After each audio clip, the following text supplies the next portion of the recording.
Craig Kimbrel has had the best relief pitcher career of anybody since Mariano Rivera. In his first 4 seasons, he had 2 top 5 Cy Young voting seasons and 2 top 11 MVP voting seasons. Again, as a relief pitcher. He was so good in the work he did get as a pitcher that it sprung him above pitchers who threw way more innings and position players who were great every single day. Batter for batter, he is one of the most dominant pitchers in the history of baseball. Over his first 5 seasons, he had the lowest qualified ERA in MLB history. He once set the MLB record for strikeout rate in a season, being the first pitcher ever to go a full season striking out more than half of the batters they faced. He also took 43% of the hitters he faced to an 0-2 count. You had no chance against this guy. His 2011 season saw him strike out 127 guys as a reliever, just unthinkably good when he was out there on the mound.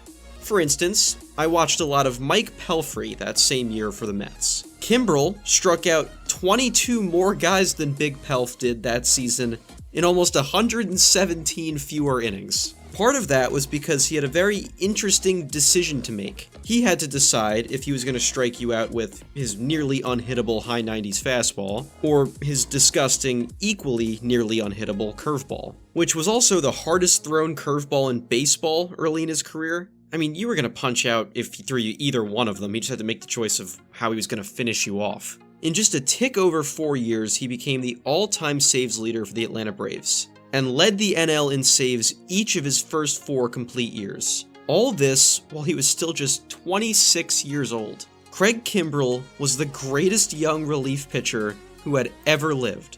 And if the Atlanta Braves saw him enter a game, it would be a shock if they lost. Which made it even cooler that Kimbrel was a kid who grew up a Braves fan. Batters seeing Kimbrel hang in like a fighting game loading screen pose were in for a bad time. This is so uncomfortable. I have no idea how on earth he did this. He was the youngest pitcher ever to get to 150 saves. He symbolized impending Braves wins. He was a huge piece of some winning teams in Atlanta, and they finally rewarded him for it with a 4-year contract entering 2014, his 5th season as a Brave. It took him just 5 seasons to get locked up to a big contract as a relief pitcher, which is nearly unheard of since relief pitchers tend to be fickle, inconsistent, and interchangeable. Not Craig Kimbrel, though. He was as sure a thing as they came, and as dominant as they came. Easily the best relief pitcher in the world at this time. Not even 2 hours before the 2015 MLB season would kick off, the Atlanta Braves traded Craig Kimbrel away. Wow, an amazing trade here for the San Diego Padres. This deal, when they acquire Craig Kimbrel, one of the elite closers, for a couple of guys that just didn't factor into it for them. Cam Maven, Carlos Quentin, of course, were players that were not going to be playing for San Diego. I'll never forget those, and all the fans. They've always been so good to me. So, it's amazing, too, when you look at the timing of it, right before opening day, or basically on the night of opening day. You don't see many deals like this. Craig Kimbrel is now on to try to close it out for the San Diego Padres. He's got 13 saves for the Padres. He'll be going for number 14 tonight against his old ball club. Here's his first strikeout as a Padre. Uses the slider to take care of Ethier. Look at the smiles of Shields and Kennedy. They're saying that stuff is nasty. I just read on Twitter, the Braves traded Craig Kimbrel. What? They did, to San Diego. Craig Kimbrel being traded by the Braves to the San Diego Padres should have felt more earth-shattering than it was treated. A homegrown, dominant Brave shipped away across the country to a team that hadn't been to the playoffs in 9 years. Simply because the Padres were willing to offer an insane haul to get him. It felt very weird seeing Kimbrel take the mound wearing a Padres uniform in the second game of the 2015 season. What didn't feel weird was seeing him strike out the side against 3 players who would be on multiple All-Star teams each over their careers. That summer, he picked up his 200th save against the Braves, the fastest pitcher to ever get to 200 saves in league history. Still, very weird that the teams were flipped here, like watching Robin fight against the Teen Titans when he was blackmailed into being Slade's apprentice, where Robin kicked the snot out of all of them, obviously. But that trade was supposed to represent a change of the tides in baseball. The Braves were going to reload again, start fresh, and get young as soon as possible. The Padres were supposed to be the new powerhouse on the block, aggressively doing everything in their power to win now. The Padres turned themselves into contenders with all the moves they made in the offseason, and today they might have turned themselves into a champion. They acquired Craig Kimbrel, who is arguably the best closer in the game. He has the lowest ERA in Major League history of any pitcher who's thrown at least 250 innings. I mean, they did throw a ton into trading for Kimbrel. That in and of itself does convey seriousness, which makes it especially crazier to note that both the 2015 Braves and 2015 Padres wound up being bad. But wait, I'm not done on the craziness yet. That offseason, the Padres trade Craig Kimbrel away. It's not like they did it because Craig was bad, quite the opposite actually. The Padres underachieved so much in 2015, it had made sense for them to cash out on the... Why did my chair do that? It made sense for them to cash out on the value Kimbrel had. This was a still consistently dominant and, at his best, literally unhittable reliever. That wasn't going to change just because he wore different clothes to work this time around. And the Boston Red Sox pulling the trigger on a Kimbrel trade this time proved to be one of the best decisions they'd ever make. Craig Kimbrel, in his second year as a Red Sox, very, very nearly climbed back up to his Braves apex. I start this convo at his second year because he had a knee injury during the first year. Peter Griffin taught me that knee injuries hurt.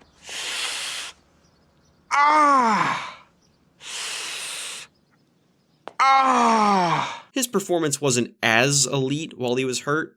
He was still good though, don't get me wrong. But when he was healthy in 2017, he just missed striking out 50% of the batters he faced for a whole season for a second time. He only allowed a hit to same-handed opponents a little over 10% of the time. His whiff percentage and expected batting average against were also the best in baseball. He somehow managed to have an immaculate inning, which is when you strike out 3 straight batters in the same inning on 9 total pitches, and a 4 strikeout inning in the same month. He kept the milestones up the following year, becoming the youngest and least experienced MLB pitcher ever to reach 300 saves. But more importantly for him, and for the Red Sox, Craig Kimbrel became a World Series champion. As a force of nature, late in games anchoring the team. One of the winningest teams in baseball ever that wouldn't have done it without Craig Kimbrel's contributions. But then, he just kind of stopped. After a very lengthy delay to his 2019 season because he was unemployed, why teams weren't rushing to sign him after this track record is beyond me, but yes, Kimbrel was a free agent after that World Series win and didn't have a job for much of the season. But then in June, he finally signed a deal with the Chicago Cubs, and when he joined the team, he sucked. I'm willing to write that one off though because of the weird and funky late start to everything, throwing everything out of whack. But he sucked again the next year, before inexplicably pitching like Apex Braves Kimbrel again for half of 2021. They traded him to the other side of Chicago, to the team the Pope likes, where, oh look, he sucks again. He turned in a decent year with the Dodgers in 2022 before being left off their playoff roster and was an all-star who was pretty effective for the Phillies in 2023, kicking it long enough to enter the top 5 all-time in saves, and saving the NL All-Star team's first win since the MCU had 6 movies. I understood that reference. They had 32 at the time of this game. But then, once the 2023 regular season ended for him with good numbers, things eventually fell off a cliff. Jesus Christ, bro. Jesus Christ, bro. Jesus Christ, bro! Now, after all that, we land in 2025. Craig Kimbrel is considered a washed choker based on how his last year and change went. He is now 37 years old. His fastball is not the same as it once was. He doesn't dominate the way he used to. In fact, very much the opposite. But legends like him typically get enough chances to coast off their reputation and gradually fade out of baseball. Maybe that's what was happening all along in his White Sox, Dodgers, Phillies, and Orioles stops. But the way legends like him normally end their careers, there's normally one last rider some way, shape, or form. This is one of the very best relievers who has ever lived, after all. He was really good in Boston, and as we established, unbelievable in Atlanta. Craig probably could have tried ending his career basically anywhere he wanted if he was willing to play at a low enough price. He had that kind of credibility in baseball still, but he only wanted to wear one more uniform. He's talked about it for years before. His family grew up big Braves fans. He's from Alabama. And how about his son Joseph, 3 years old? His birthday's today. Began his birthday by eating cake for breakfast, we're told, and now, presuming he's getting a chance to stay up and watch this, he's going to wrap it up watching his dad on the mound. The breakfast of champions. You gotta have 2025, over a decade after the last time donning this uniform, Craig Kimbrel was an Atlanta Brave again, and everyone loved it. He was thrilled to be back. The fans were even more so pumped to see him again too. You know, it just felt right. A Braves legend closing out his career where he most wanted to be. The place where it all started. And the best part was, it was full circle for both parties here. The Braves traded Kimbrel away because they wanted to start over and get younger.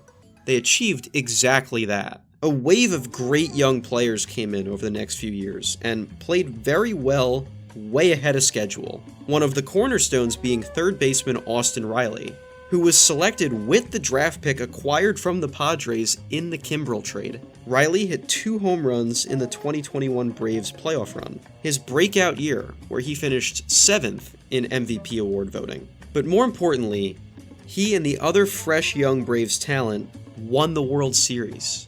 They did it. They climbed to the top of the mountain 3 years after Kimbrel did it in Boston. And every year since 2018, the Braves have made the postseason. Kimbrel is now rejoining his childhood team and his first MLB team after they've grown up too. But when he gets the call to come back, it's not under the best of circumstances. Kimbrel signed back with the Braves relatively late to do so, so he started off in the Braves minor leagues to get ready for when they'd need him, and also to build his arm back up because of that late start. At the time of them needing him, the team was falling off the top of their sky base. Oh, let's go.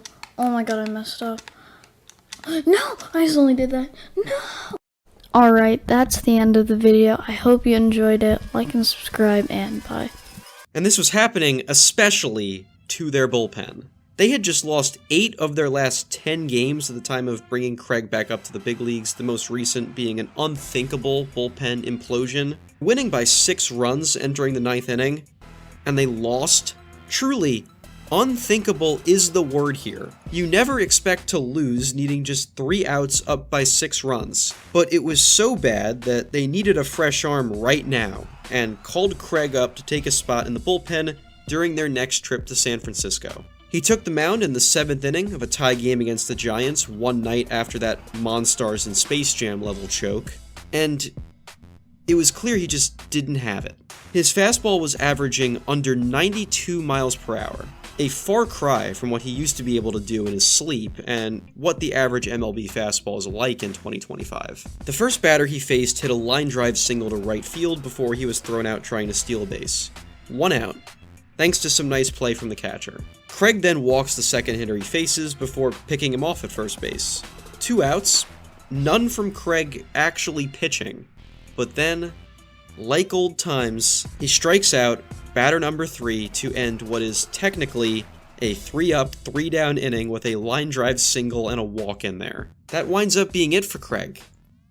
As an Atlanta Brave altogether, they cut Craig the very next day, and that is just a disgrace. Turns out, Kimbrel was only here just to fill a temporary slot, burning him for one late-night West Coast game many Braves fans couldn't even see before kicking him to the curb once again. This is an unfortunately common reality for guys who wind up being the last reliever on the roster. They're always in and out just to wear one inning and keep the other guys fresh. And it was very clear Craig simply did not have the goods anymore. So I understand him not being a trusted mainstay anymore, and honestly, I even understand cutting him if he truly did not have the skill set to be counted on anymore. And him giving you the 1 inning in San Francisco was all you could reasonably entrust him with? You know what? That might actually be true. Even if your other relievers managed to blow that game, and the next, in disgusting fashion as well. Not exactly making a decision to cut bait with your franchise icon looking the best either, but I'll raise you one more point here. You couldn't have done this while the Braves were at home in Atlanta? You had to send him out at like midnight Eastern time when most Braves fans couldn't even see this so-called goodbye? If you waited a week and brought up someone else in the meantime, you could have given Craig his goodbye outing against the disgrace to baseball 2025 Rockies, where he probably would have looked a whole lot better too. These Braves fans, so excited to have Craig back, could have at least seen and cheered for him while he was taking the mound in Atlanta one last time. Not thrown to be a sacrificial lamb on the other side of the country, falling on the sword just because the rules of baseball say someone had to pitch, am I right? Making a guy as loved and successful as Craig do that is unfair. It's how baseball works, but he didn't deserve that. Especially when there was a much better pathway to achieve the same outcome in a way the fans would have gotten some closure for. Because as it currently stands, Braves fans are somewhere between heartbroken and outraged that Kimbrel was treated like this. Treating him like this during what would become a 7-game losing streak where the team would drop to 10 games in the red under 500, and you have yourself a nightmare end to what was supposed to be a happy moment. Kimbrel's return to the Braves ruined forever. Now, Braves fans know how good Kimbrel was for them, and how much he should have meant to this team. That's the purpose of this video. To show that. Kimbrel's legacy has been tarnished through this fallout, or at least missed its potential to be solidified or end on a high note where it all began, thanks to how it was mismanaged. This is the best reliever since Mariano Rivera, and I think he should easily be a first ballot Hall of Famer. But I'm worried people today might not realize that with how much his stuff has faded over the last few years, and how long ago his true peak was at this point. But that was always going to happen. It unfortunately happens to almost everyone who was ever good. The greats get washed. It happens. One day, after being cut by the Braves in 2025, he signed a minor league contract with the Texas Rangers. It's unclear what the future holds there, or if he'll ever pitch in the majors again.